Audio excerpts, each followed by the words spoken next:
Magandang gabi po sa inyong lahat mga kaibigan. Ako po si Alex ng Alex Aswang Stories. Ngayon po ay mag-upload tayo ng panibagong video. Although na-demonetize tayo mga kaibigan, pero itong ginagawa ko ay part po ito ng pagsasayos ng ating channel. So patuloy pa rin po ako mag-upload hanggang sa makapag-reapply. So medyo matagal-tagal pa na panahon. Kaya ngayon pa lang humihingi na ako ng pasensya po sa inyo na magiging madalang po yung uploads po natin kasi nga natag tayo na inauthentic. Basta yun na yun mga kaibigan. Inauthentic. So, ngayon, itong i-upload natin ay part po ito sa mga videos na kailangan ayusin. So, kung mapapansin po ninyo mga kaibigan, marami po tayong dinilit na mga videos. No? But anyway, patuloy pa rin po tayong mag-upload kahit na na-demonetize po tayo. So, sa ngayon, ganito na lang po muna. At saka, actually, ganito talaga ako mag-upload dati pa. May mga videos naman talaga ako kaso na ano ako sa ibang mga horror content na narrators na naglalagay sila ng mga template guys, so sinunod ko ba? So sana hindi ko na lang sinunod. Yun ang parang base ba, na naging inauthentic yung mga videos natin dahil sa template. So yun lang po mga kaibigan at sana nandyan pa rin po kayo hanggang sa huli. Ayan, magsimula na po tayo. Maraming salamat nga pala. Ayan. Ikaw ba naman may magandang nobya? Pakakawalan mo pa ba? Uy hala, bakit nga ba napasugod kayong apat? Taga-Dueñas ang nobya mo? Opo tyo, pag sinaktan ninyo ang mga bisita ko, hindi ko kayo mapapatawad. Kahit magkakamag-anak pa tayo.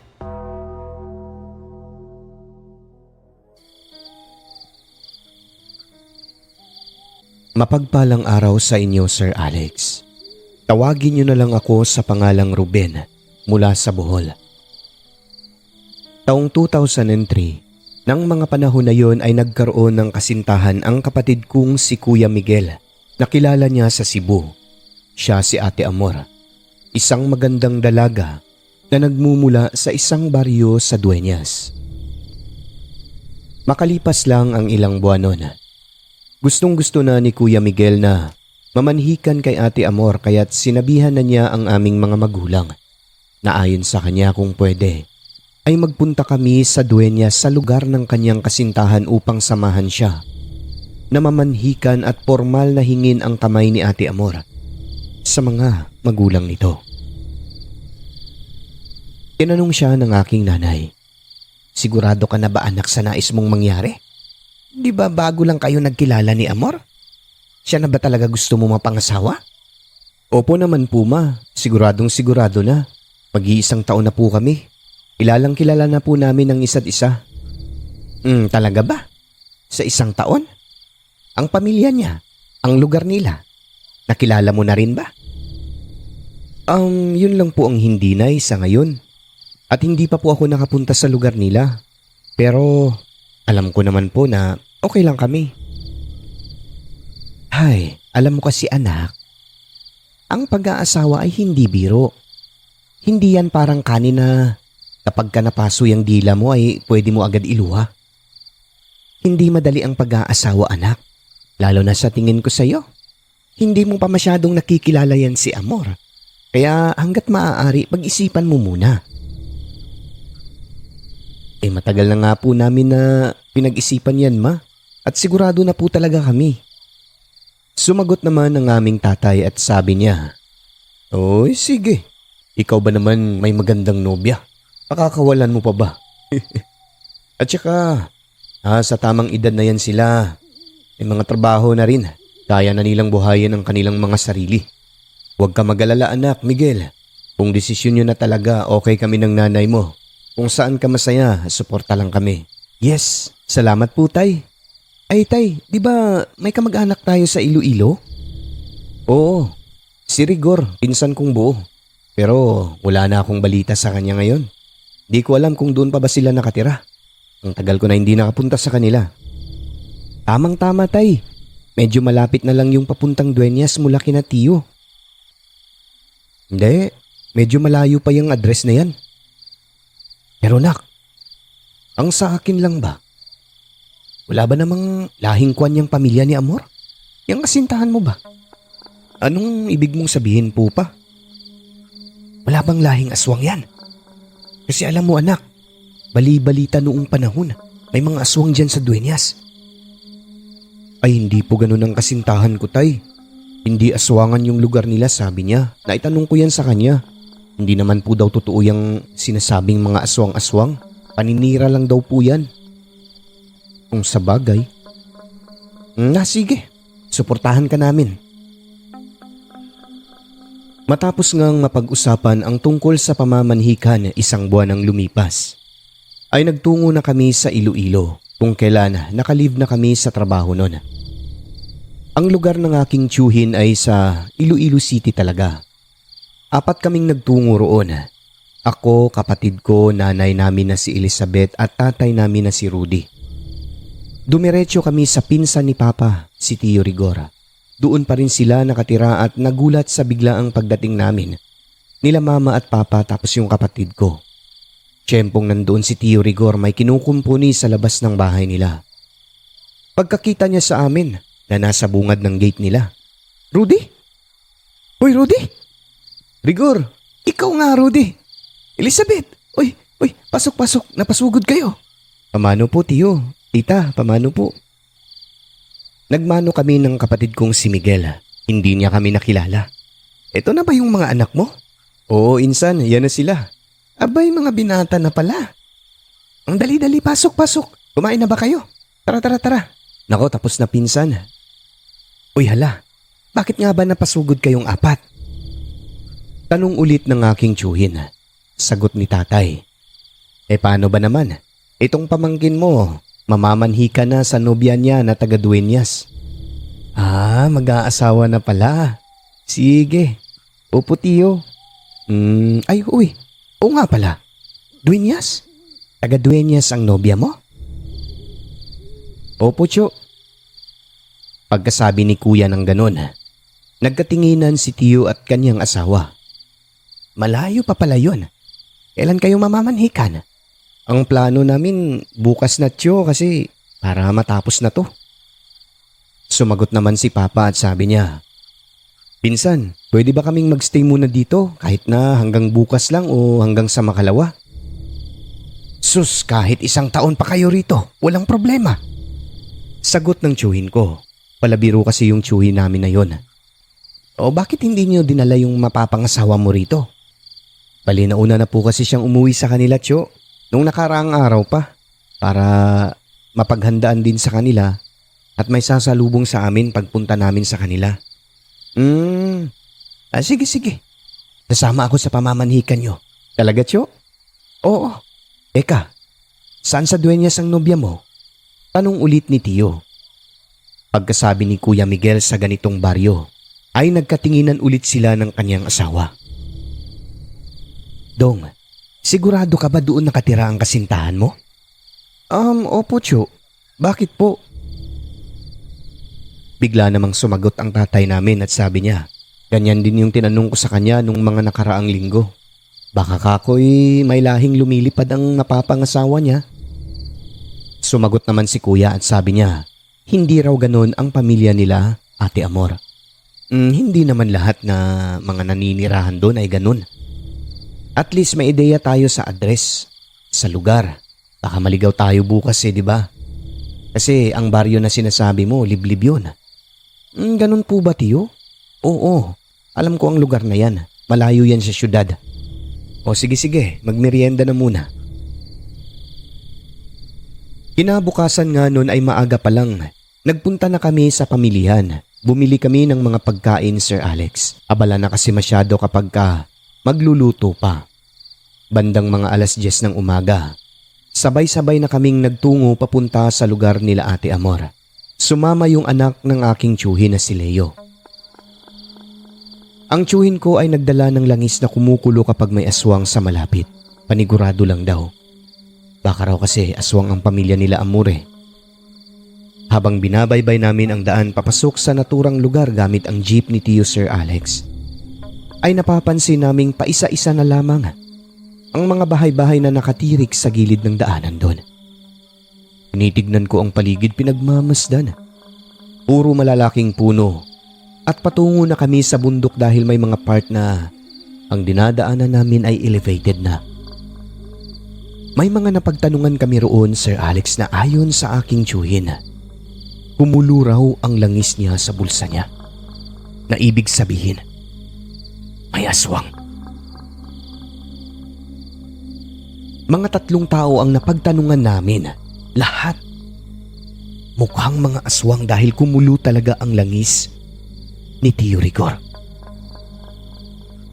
Medyo alangan na nga ang tiyuhin ko nun, sabi niya. Kabado siya kasi baka baryo na ng aswang ang tinatahak naming daan. Pero kampante rin naman kasi nga may alam ang tiyuhin ko sa mga pangkontra sa kanila. Katunayan, may dala siyang buntot pagi sa jeep niya. At dahil hindi pa namin nararating o natatagpuan ang baryo, ay panay tanong namin kay kuya kung malapit na ba ito. Sagot niya, hindi rin niya alam kasi nga unang beses rin niya na makapunta sa lugar na yun, pero may sasalubong naman daw sa amin kaya huwag mag-alala. Magtanong-tanong lang daw sa daan.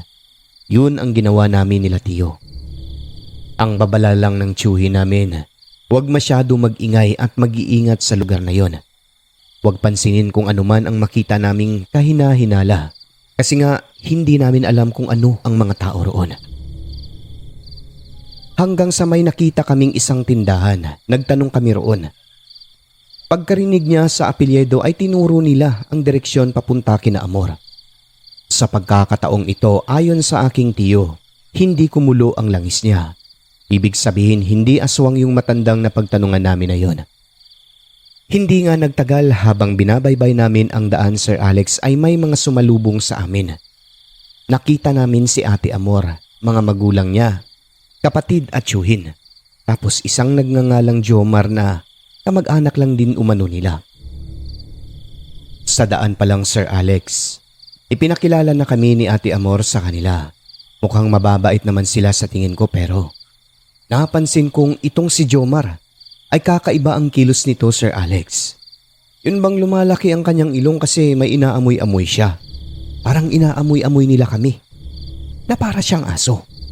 Hindi lang ako nagpahalata noon pero binabantayan ko talaga ang kilos niya. Hindi lang pala ako. Dahil maging ang tatay ko at si Tio Rigor ay nakapansin din sa kakaibang kilos niya.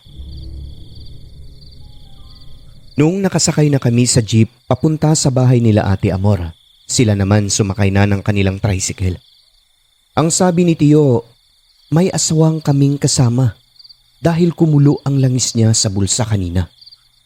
Tio, sino kaya sa kanila? Tanong pa ng kuya ko. Hindi kaya tama ang hinala mo, Tay? Hindi ko rin masabi pero malalaman natin yan. Kalma lang kayo, relax lang. Huwag na huwag kayong magpahalata. Saad pa ng aking tiyo sa amin. Huwag daw kami maingay, baka marinig kami. Huwag mag-usap tungkol sa aswang. Baka mapansin, ano na lang daw isipin ng pamilya ng babae. Yung kuya ko naman, idinadaan na lang namin sa biro-biro. Baka kasi mas stress eh. Alam namin na mahal niya si Ate Amor. Hanggang sa marating na nga namin ang bahay nila. Hindi ko akalain ang layo-layo pala. Liblib na talaga ito at iilang bahay lang ang nakita namin na nakatayo roon. Siguro wala pang 10, Sir Alex, at ang lalayo ng agwat. Ibinaba na namin ang mga dala naming pagkain at mga gamit.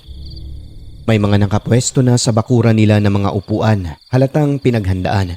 May mga pagkain na rin. Sabi ng nanay ni Ate Amor, pasensya na kayo ha, maliit lang ang bahay namin. Pero malaki ang bahay nila, kalahati semento at kalahati kahoy. Maganda ito gaya ng lugar na yon na sobrang tahimik at payapa, malayo pa sa ingay at polusyon. Nalaman namin, sir, ang lawak pala ng lupa nila Ate Amor. Yung nakikita namin doon, kanila pala. E di ayun na, Habang hinahanda ang mga pagkain ay nag-uusap-usap na tungkol sa kasal ni Ate Amor at ni Kuya Miguel. Napagkasunduan nila ang araw, sir.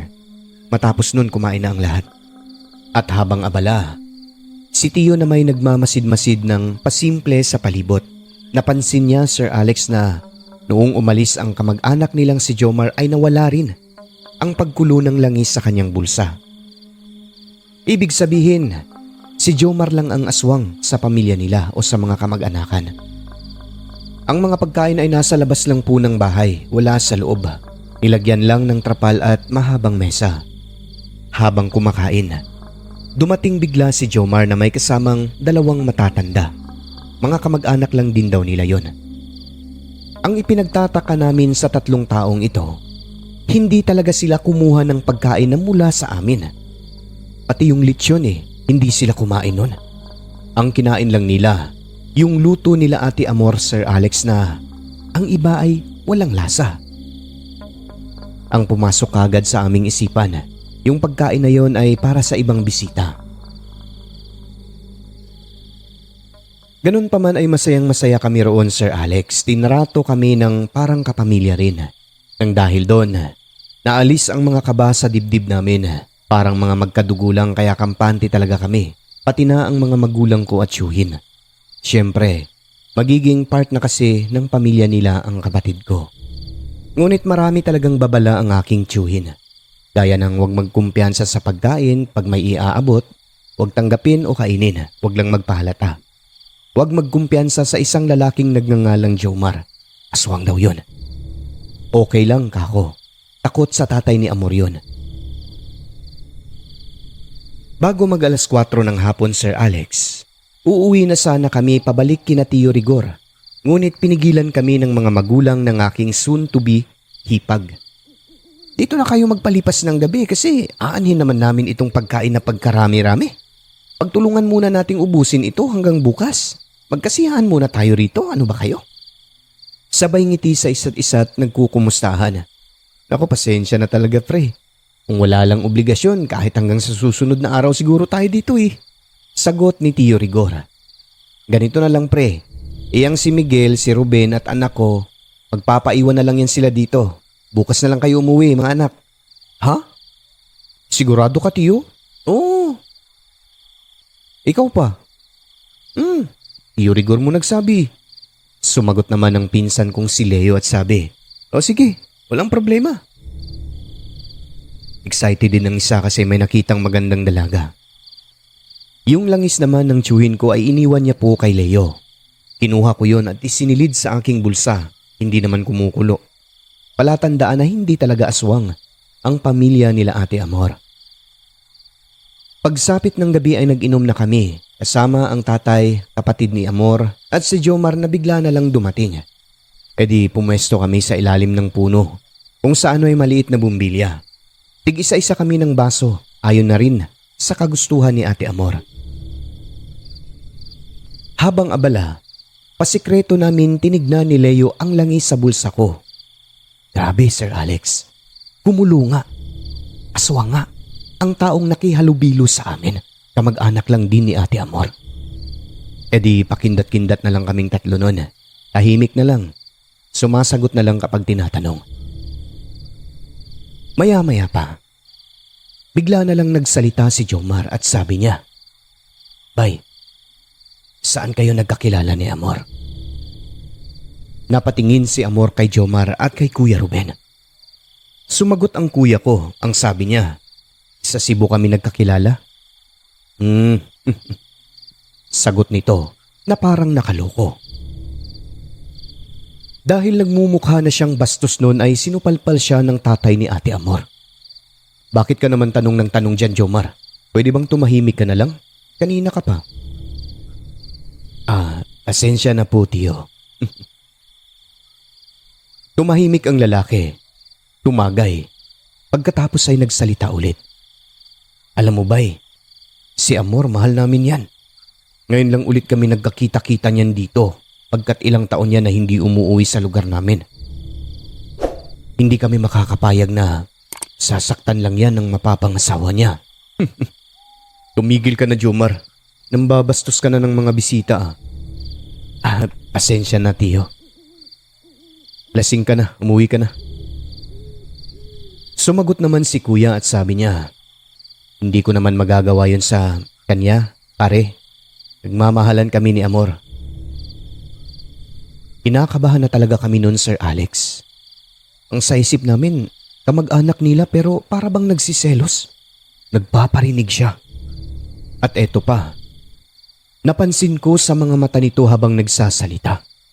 Halos hindi kumukurap kapag tititigan niya ang aking kuya tapos nakita talaga namin ni Leo. Bahagyang umitim ang mukha nito at parang pumula ang mata. Nang pinagalitan na ni Amor at ng tatay niya, ilang sandali ay tumayo ito. Pagkatapos ay bigla na lang lumingon sa amin ni Leo at sabi niya, "Ikaw, itapon mo yan." Nagtaka nga ang lahat ano ang itapon? Pero alam namin na ang ibig niyang sabihin ay ang lana na nasa aking bulsa. Nabatid niya siguro, Sir Alex. Nagpaalam siyang mangihi pero hindi na bumalik. "Ano palang dala mo?" Tanong ni Ate Amor sa akin. "Wala naman. Baka meron ha kasi naiirita siya. Kanina pa kati ng kati." Nagmaang-maangan naman kami, Sir Alex. Tanong ko pa, bakit ano pong meron? Bakit nangangati? Hindi ko talaga maintindihan, ate. Ano po yung ipinapatapon niya? Di bale, kalimutan mo na lang nga yun.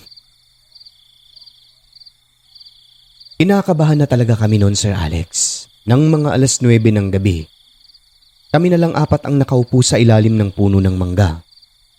Maya-maya pa'y nawala na ang mga ulap. Lumabas ang napakaliwanag na buwan. Nasa loob na ang tatay ni Ate Amor noon. Kaya kami na lang ang nasa labas. Maya-maya, tumayo ako at nangihi sa unahan. Sa labas po iyon ng bakuran nila Ate Amor, sa may daanan ng tao. Habang nagpaparaos, ilang sandali lang ay nakarinig ako ng mga huni ng kapareho sapatos sa hindi kalayuan.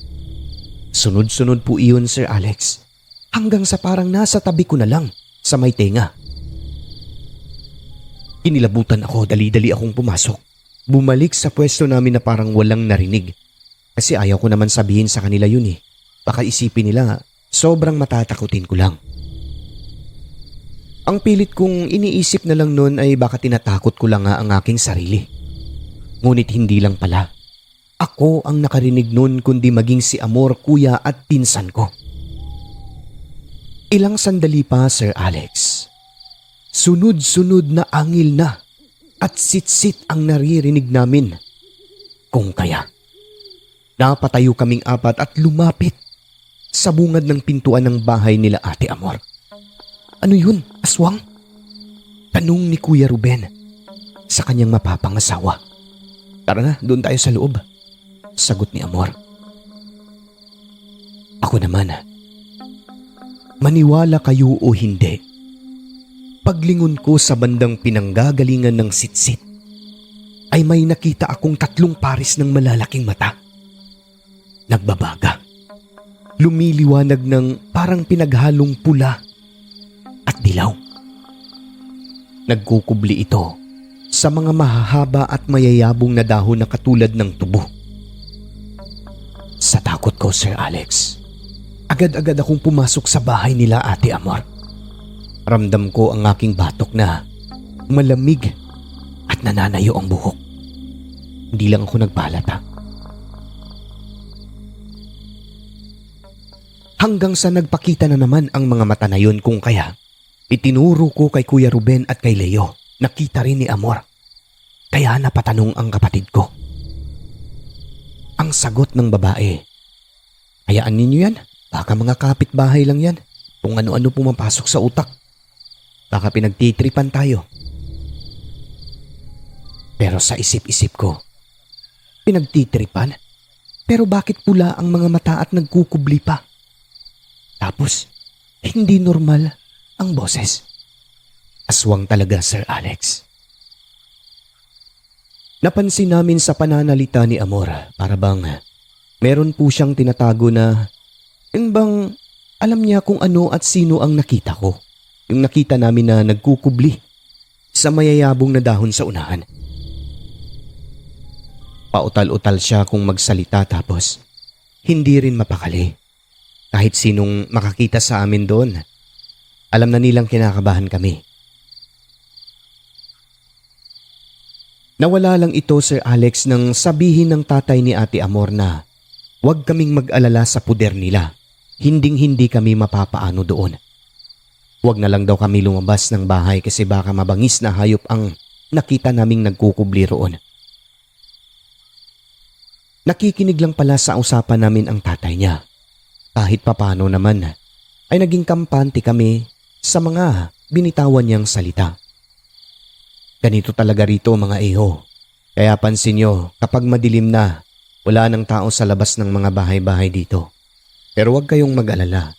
Hanggat nandito kayo sa aking puder, walang kung sino man ang makakapanakit sa inyo. Makalipas ang isang oras, akala namin okay na.